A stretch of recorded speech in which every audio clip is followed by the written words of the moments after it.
He's Jay, and I'm Laura. And we're here for your life, your marriage, and your family. We're going to jump right into real life with Jay and Laura. This last weekend, we were in Los Angeles. It was wonderful. We had a great time with the folks at Water's Edge Church. And went to Rodeo Drive, Beverly Hills, didn't get to shop, but got to drive. Got to golf, got to play Trump National. That was pretty awesome. But we had a lot of fun in California.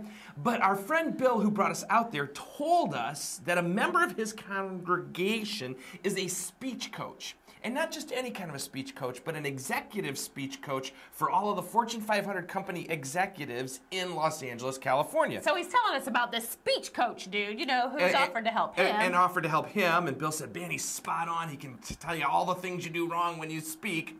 So we're getting ready to preach on Sunday morning after our ultimate date night Saturday night. And Bill walks up to Laura and says, hey, guess what? See the dude in the red sweater in the very front row? He's the speech coach I was telling you about. I'm like, so do you know what went on in her brain? Bill, thanks for that information. She was going nuts. And one time I did lose my train of thought because I think I said like or you know or something like that, and the dude starts writing. I'm like, great. Anyway, afterward he came up to us both individually after the presentation and said, hey, I'm a speech coach. Wanted to let you guys know you did a great job. In fact, I'm heading up a convention here in a couple of years, and we want to bring you in. So hopefully it's in California. We passed the test, but that happens to us real life every week. Hey, you know what? Jay and Laura TV is all about helping you connect with your spouse, with your kids. This week we're going to talk about connecting with your spouse. And here's a little blip I read on the internet somewhere. I don't even know. It's just a little bitty thing. You know, it's truly amazing how women never get tired of hearing, I love you. I love you. And Jay says this all the time. You know, he's never met a woman, stop, I'm talking. He's never met a woman who says, my husband just tells me how he loves me way too much, way too much, way too much. I love you. And men just don't get it. Stop. Okay. Men just don't get it because men don't have to hear I love you all the time like women do. But men, here's what I'm telling you. Your wife wants to hear it. So here's my connection tip for you this week. All the time. Here's my connection tip for you this week. Take out your phone. Text her, I love you.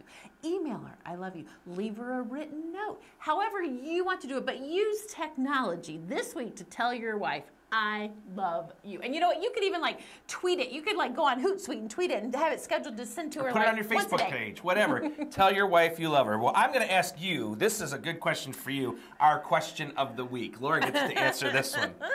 How do you get your spouse to be interested in you after 25 years of marriage? It seems at times like I do not exist. Well, we've been married 27 years. Almost 28. And this is a good question. But you know what? I have to be honest. Jay never really treats me like I don't exist.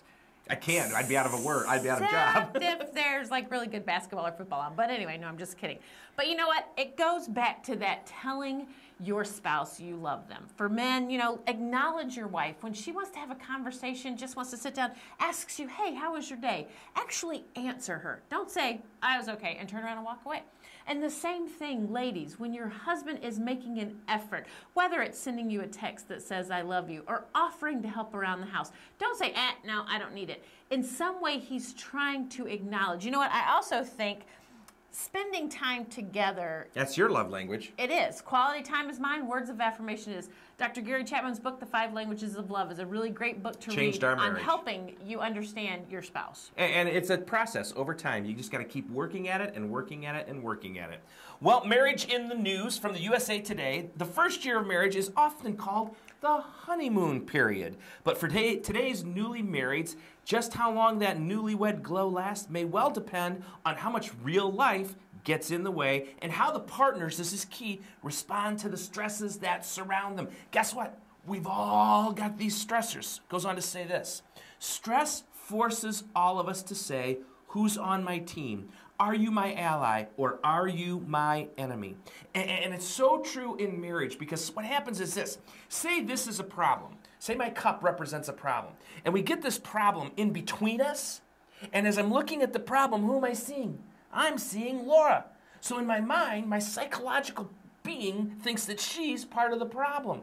And guess what? When she's looking at the problem, it's the same, only in reverse. I must be part of the problem.